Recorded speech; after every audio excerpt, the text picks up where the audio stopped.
Good afternoon, LinkedIn. My 10th LinkedIn live show. I just can't believe how quickly the time has flown by. If you are listening to the show right now, please do drop a comment in to let us know that you're watching. Or if you have a question, because I have two very prolific recruitment trainers here with me today. Or if you just want to make an observation or comment about anything that we are talking about, then just drop a message in the chat box and we will be happy to come back on any queries or questions that you may have. So as I said before, I have two really prolific recruitment trainers with me today, Joe Gregory and Ali Braid. And I think I read you have, between you, trained over 7,000 recruiters in the recruitment industry. And I know before the show we were talking about now things are becoming a little bit more, as things are changing in the world, there is a little bit more face-to-face training going on, but predominantly people are still doing it. All the trainers I've spoken to anyway are doing it very successfully via Zoom now. Yeah. And one of the things that you did through COVID was you did really quite a big collaboration. You have I sort of refer to as like two top chefs. You have a signature dish, a signature.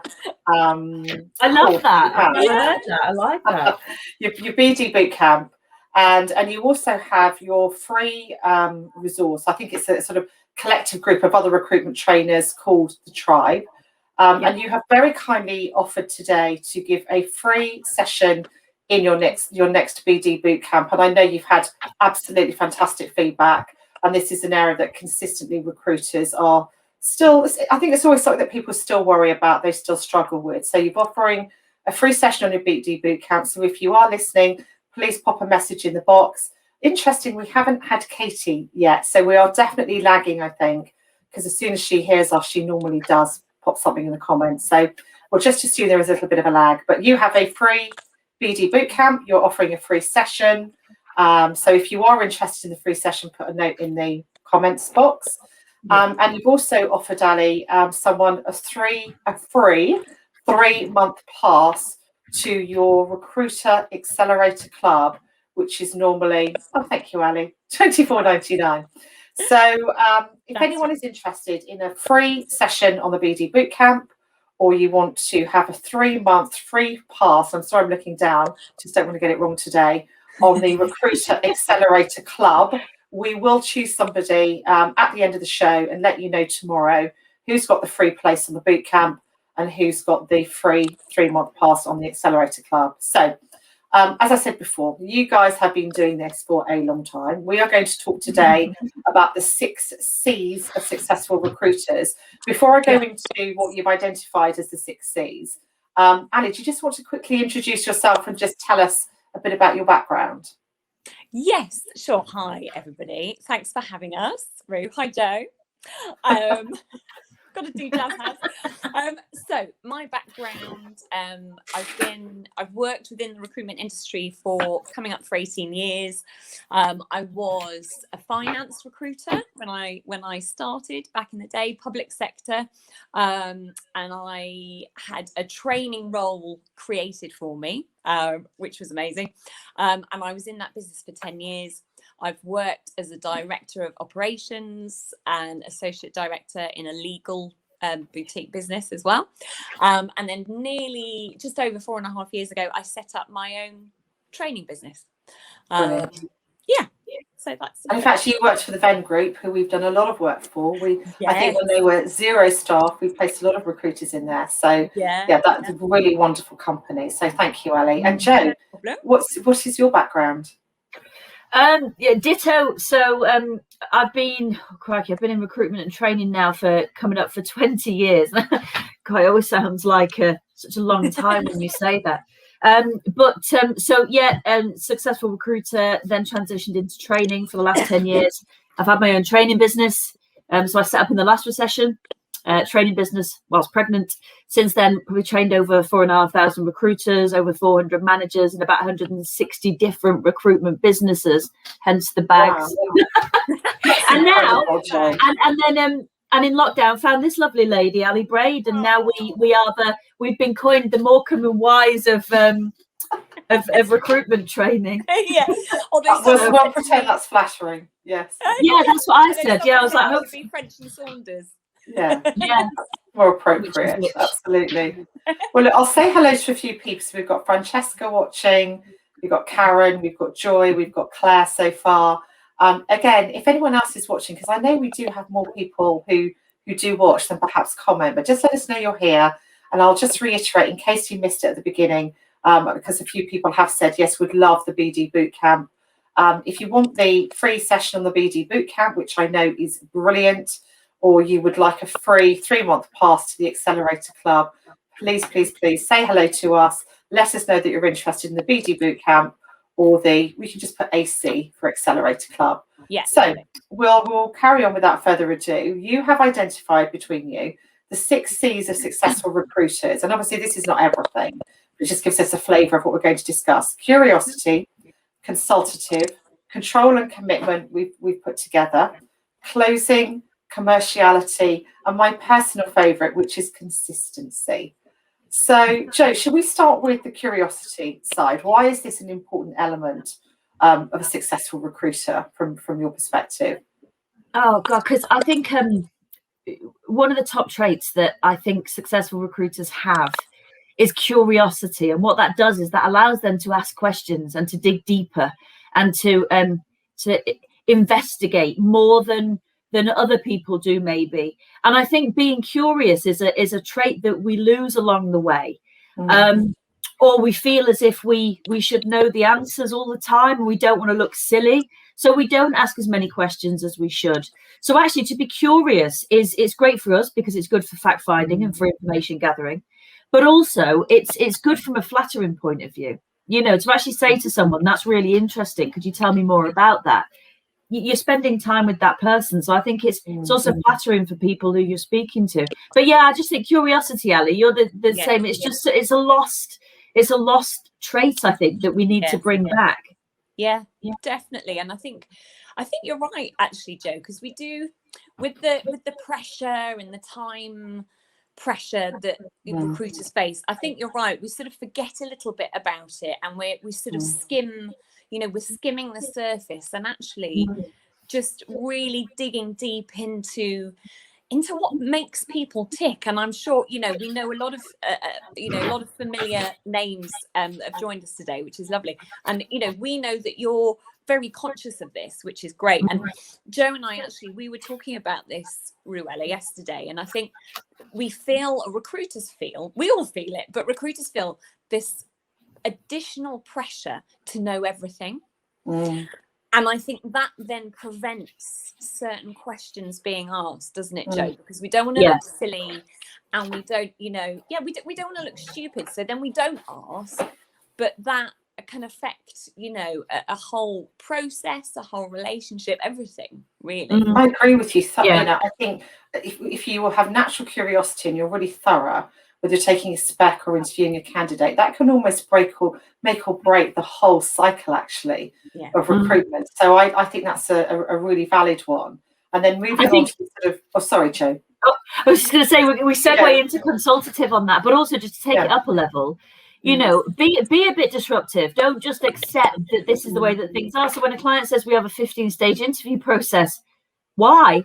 Why does not everything has to be the way it is? I think we are our own worst enemy in recruitment, and we accept that the fees are this and the process is this, and actually it's our job to be, insert number 2, consultative and curious. And surely there's got to be a better way. If we can ask questions to help you to improve your processes or candidates, then why wouldn't we do that? Surely that's what we're here to do. So be curious and be disruptive. Love that one. So as you said, segueing into the consultative one, I put a post out yesterday where I talked about recruitment consultants, but actually we are partners. We are partnering with our clients, and as a consequence of that consultative piece is really important. That name is there for a reason. Ali, again, why do you think this is such an important trait in a recruiter? I think it links to your goals. I think, and we're going to talk more about this in a minute, but you've got to ask the right questions They've got to be challenging questions. And like you've just said, Joe, it's not just, you know, order takers. You know, if any of you've seen Greg Savage's posts, you know, he talks a lot about this. You know, we're not just taking an order.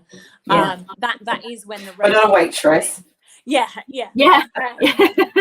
That's when Joe gets scared, because we're all going to be replaced by robots. So to prevent that, we need to make sure that there is that, it's a consultation, and it's a free flowing of information, isn't it, from both sides? And I think, again, that's something that, it's a skill, and it's something that you can get better at. But I think it's also a skill or a technique that you do have to practice, don't you, Joe? It's not necessarily going to come naturally to somebody.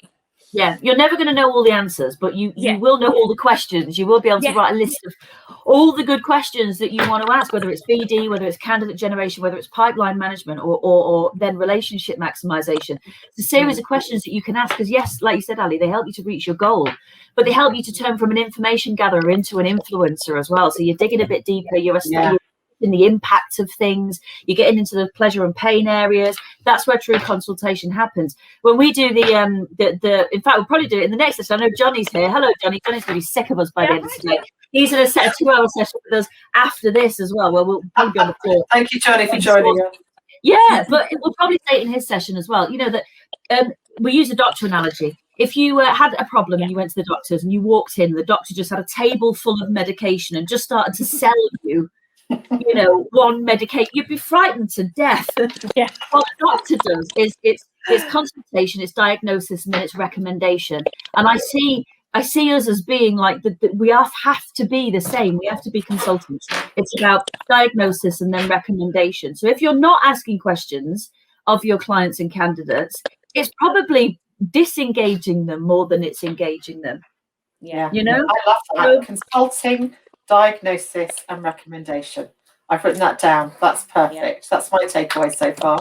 I love you. Thank you. And then the next one, you put control and commitment together. I mean, look, we know right now the market right across the board is very short of good quality recruiters, and in every sector where I'm speaking to consultants at the moment, their markets are very tough. So getting that commitment from your client or your candidate and that control, these have got to be very important elements right now, haven't they, Joe? Yeah, absolutely. More, I mean, I say more so than ever, but it's always important. If you feast or famine market, you know, if you've got loads of clients, candidates, you've got to really, really drill down and separate them. Again, we're sort of dovetailing into commerciality, but we'll drag ourselves back. So yeah, you have to make sure you're working with the right people. But also, if you don't have many candidates and clients, you have to make sure you're working with the right people. And you're only going to be able to work with people who are willing and capable. And that's what we need to be establishing. Are they capable of doing the job, and are they willing to move?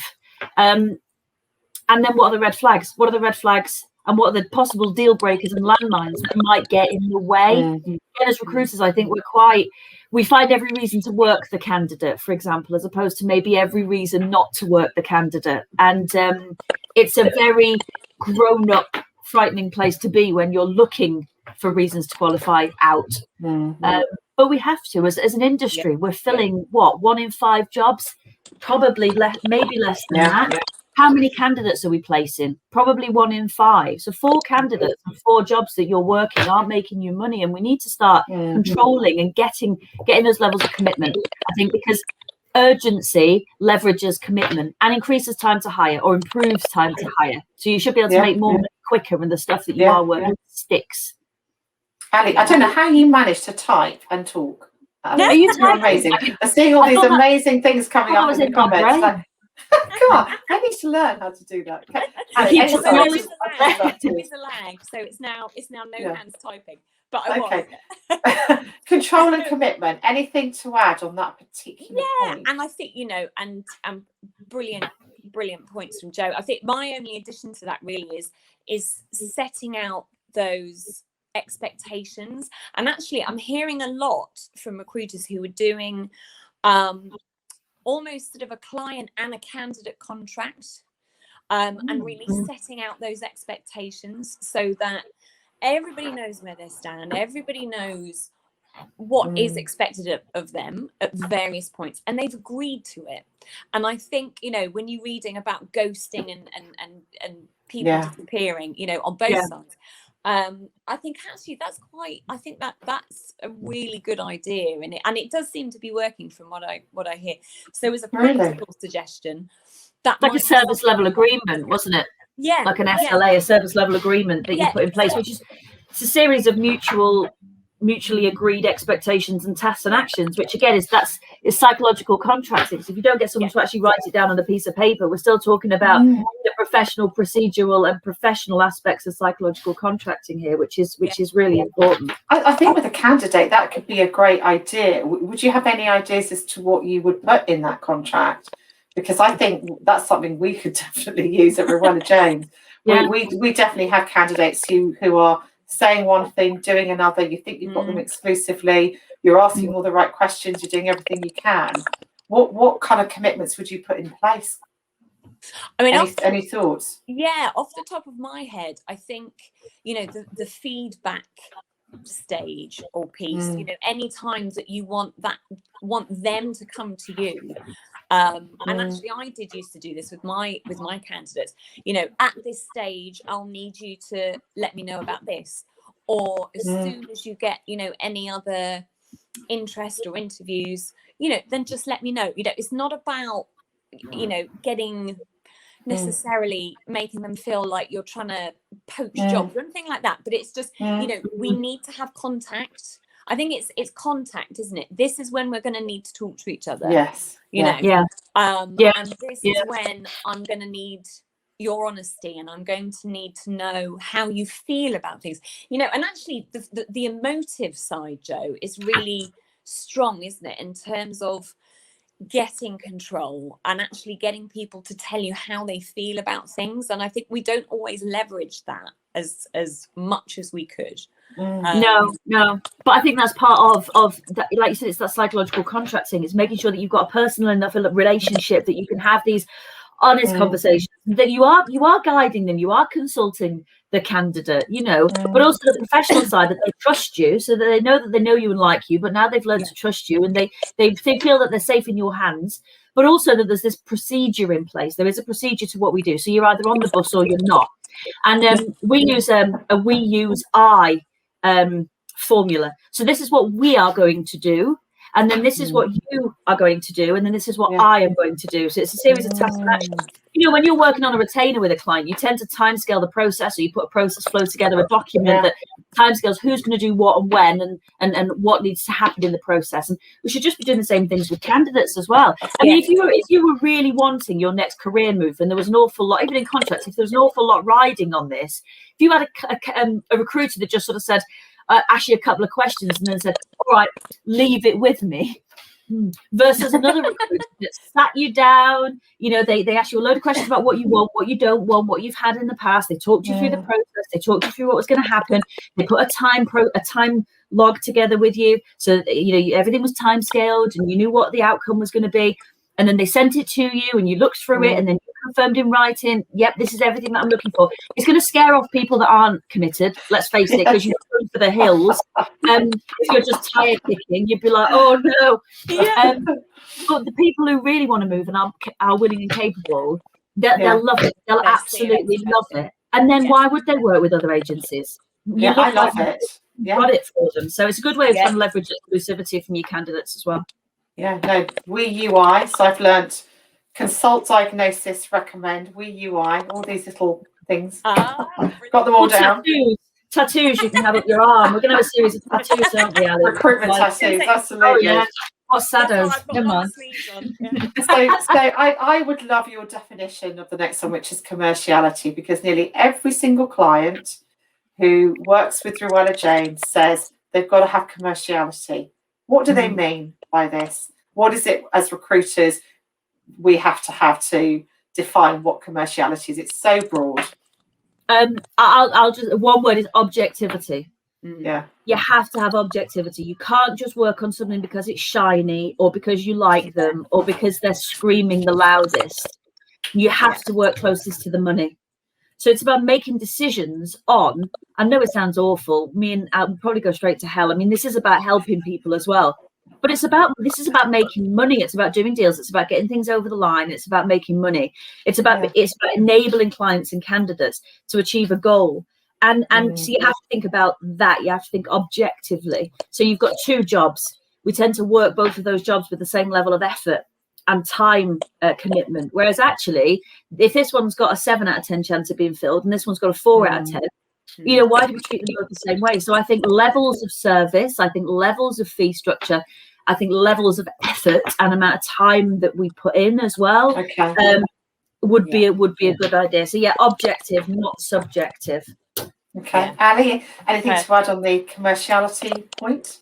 Yeah, I think Joe and I do talk about this a lot on BD Bootcamp. Rowena, you will have heard this a few times, but I think that the niching aspect, which a lot of businesses have had to do or are still having to do, and actually when Joe and I were talking about this before, you know, I think the problem with that is that it feels quite counterintuitive. It feels really wrong to go, I'm only doing this, you know, and that is it. You know, and that's really quite scary. But because naturally, as recruiters, to interrupt, sorry for a second, we are taught to manage and juggle lots of different plates at the same time. To sort of focus on one thing is quite hard. Well, we are, or we're conditioned somehow to think that, or just from a personality point of view, maybe we are just minded to be a bit like that. But it leads to buffet mentality, doesn't it, Ali? Yeah. Oh, what's that, ladies? Buffet is another one of our analogies. Which Tell all. Hungry thinking about the all day buffet, but I think it feels counterintuitive, but actually, if you go all in, and again, we have got people that have joined us today that are doing this. If you do go all in, then you do reap the benefits. But you can only do so much. You know, it's only you. That's your business. That's your desk. And actually, by focusing on one vertical, really does give you power to get to know people better, to network more thoroughly, you know, again, rather than this skimming off the top, which actually it's really demotivating, isn't it? Because exhausting. Exhausting, and that's when you start to miss things, and you hear about things that you didn't know about, and clients aren't telling you about jobs, and all of that usually is happening because of this lack of sort of focusing or lack of niching. So it does feel weird, I think, if you're not used to working that way, or you're in a business where you do a bit of everything. And you've got access to a billion bits of data and apps and bolt-ons, you know, which I think it gives you this sense of panic, like I've got to use every possible part of my market. It leads to buffet mentality. The minute you walk into a buffet, you do the sort of sit at your table for 2 seconds, and then you run off, and there's a bit of anxiety, some excitement, and you go running off with your plate, but you start piling random things on your plate. None of it makes sense. You've got custard, you've got ribs, you've got rice and jelly, and it's not great. You get, and actually it's not going to fill you up. It's not going to taste very good. And what we need to remember is, recruitment industry and all the tech that we now have at our disposal is a bit like the world's biggest buffet, but you only have a small plate. You only have a small plate that you can fit. So choose wisely what you put on your plate, and see the white noise and the 100 apps and the billion bits of data, but try and use them smartly. Don't drown in technology. In it. You're making me smile and laugh so much, but in the nicest way. I'm beginning to think I think the Morecambe and Wise analogy you gave me earlier probably is right. You just make all these. I know it is, isn't it? You make these points such fun. Thank you. And then I'm going to close you on to the next one, which is closing. Ali, do you want to pick this one up first? Yeah. Sorry, and I've got my post-it notes here, Rue, so I'm trying not to get confused. That's all right.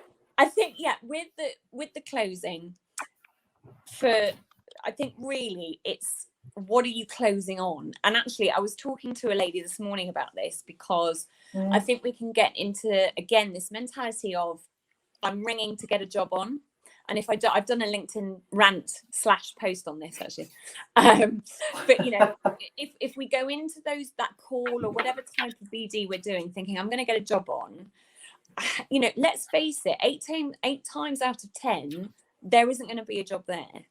So straight away you failed, haven't you, Jo? You feel like, well, that was a waste of time. So I think knowing what you're closing on, and in the boot camp we do a lot of work with people around setting many objectives, multiple objectives. Yes, that's your absolutely your top aim is to get work with that client. But you know, what can we get before we get there? And there's steps, aren't there, Jo, that really we need to sort of follow to make sure we're closing for whatever else it is that we've asked for or hoping for. That's interesting. So you're almost using that closing piece, not necessarily to close, but almost to build a bridge to the point where you may close in the future. I like that. Because I mean, let's face it, you know, if you're phoning up a company you've never spoken to before, who has no idea who you are, and you're phoning to get a job, I mean, the fear of rejection on that is enormous. You know, performance anxiety. I'm just a tiny recruiter. You know, this is why we don't believe in cold calls, isn't it? You've got no reason to phone someone. Don't phone them. But closing on multiple objectives helps you to have more shots on goal. You know, you're taking a penalty. You've got one shot. You imagine the stress on that. Whereas if actually the referee said to you, do you know what, we're going to give you 5 attempts. 5 attempts to get it in, and as long as one of them goes in, you're fine. You'd be like, oh, I feel so much better. Well, do you know what? Set 5 objectives for a sales call. Set 18 objectives for a candidate call. Because that way, if they say, I mean, you're going to aim for them to say yes, of course you are. But if they say no, so what? Just ask for something else. And we talk a lot about closing techniques, and one of the ones we look at is a concession close. So if you close someone for something and they say no, I use this on my husband all the time, and they say no, you have an immediate window of opportunity to ask for something smaller, and you increase your chances of getting that by up to 70% because it's a concession. So actually, it's about reframing the no. So have multiple objectives for closing, and then think about how you're closing. If you're saying to someone, you know, will you work with me? That's not a great close. You could try optional closers or assumptive closers or open-minded closers. So, you know, I think this is where training comes in sometimes as well, because it helps to build a repertoire of other things that you can try. So but closing all the time. And if it's stuff that's in pipeline, you have to close your clients for commitment. You have to close your candidates for commitment and next steps. You know, we don't like closing because we don't like, it's the fear of rejection. But I think just try and reframe that. And don't just leave stuff hanging. God, there's so many takeaways so far. There's tons of LinkedIn posts here. I'm going to make sure that we go get you guys back, because this is incredible. Anything to add on the closing, Ali? I think. Have I already asked you? I'm so confused. I'm so busy writing things down. If you just keep asking us questions, we'll just keep going. It's fine. We might do like a 24-hour 24 training-a-thon. Okay, training-a-thon.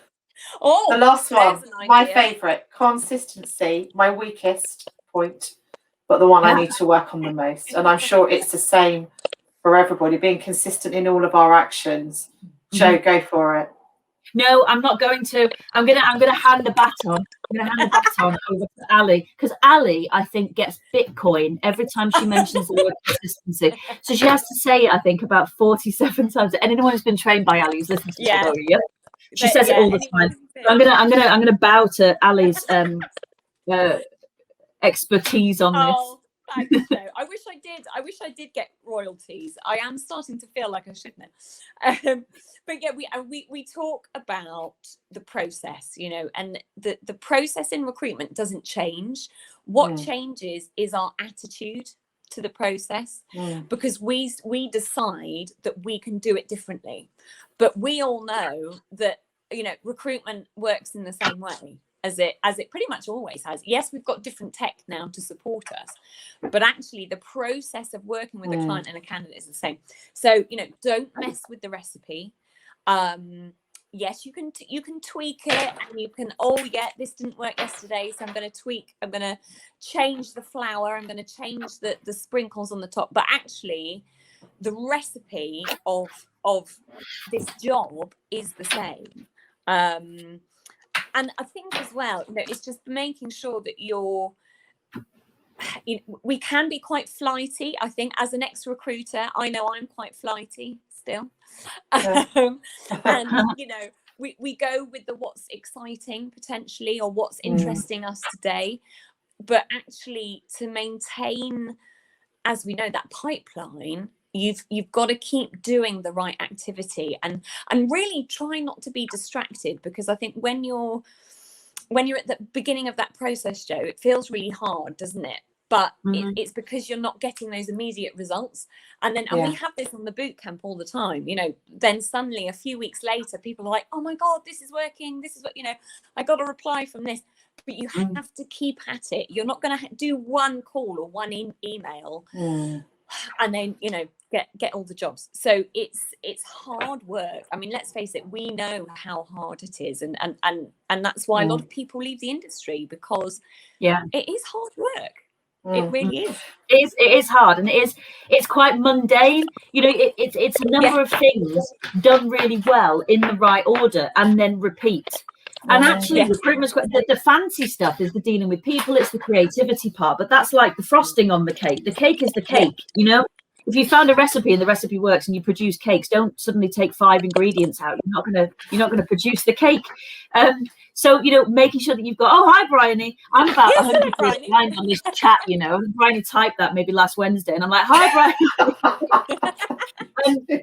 So just as she says, do the right things at the right time and do them well. Definitely, and trust in the process, and then keep refining your process as well, because being consistent is fine, but you've got to make sure that it's consistency that works and that it's proven consistency, because actually otherwise that's just the definition of madness, isn't it? So always measure what you're doing and reflect on what you're doing, and then tweak it and refine it, but you've got to be consistent. I'm so inconsistent, it's ridiculous. And so I'm not going to sit here and say, oh, you must be consistent. It's really hard, really hard to be consistent. But you have to be, because it's that is going to build over a period of time. A desk doesn't build itself, and build is the key word here, isn't it? You've got to be there, digging away every day, and that's what builds a desk over time. Marathon mentality, we talk a lot about that, but and again, as recruiters, maybe we are more likened to we like short-term gratification, instant gratification for stuff, and actually, you've got to maybe think about this as a marathon, not a sprint. Yeah. Do you know, you guys are definitely coming back. I have just I can't even keep up. So I don't know if I'm allowed to advertise Santander, but all my notes back and front. I will watch this again with real pleasure. Many amazing takeaways, ladies. Thank you so much. I'm just going to reiterate to everybody who is watching, if you want the free pass for the BD Bootcamp, or you want a free 3-month pass to Ali's Recruiter Accelerator Club, please. You've seen these guys. They're absolutely amazing. I feel so motivated. I can't wait to get back to my desk this afternoon. Thank you to everybody who has watched this show this week. You guys have been amazing. I'm just going to reiterate what these 6 are, because I'm actually thinking to myself that these are 6 really good things that our clients could use to benchmark candidates when they're interviewing them. And I'm just trying to think of different ways in which we can validate all of these things when we're initially going through that process with a candidate over the phone. So curiosity, consultative, control, commitment, closing, commerciality, and consistency. They've got to be really, you could have a scorecard for these things, couldn't you? For clients. I think it's some really great behaviours here that we need to look at more closely and all work on as individuals. We've had, thank you, Ron Kay, thank you, Rachel, Claire, Francesca, Bryony. I think there was Rowena earlier. Thank you so much for watching the show. I hope you've enjoyed it, and I hope you've all taken something away from Had, because I have taken away so much. Thank you, ladies. Really enjoyed it. Thanks for having us. It's a pleasure. Thank you. It's been fun. We're going to disappear now. Bye. Bye.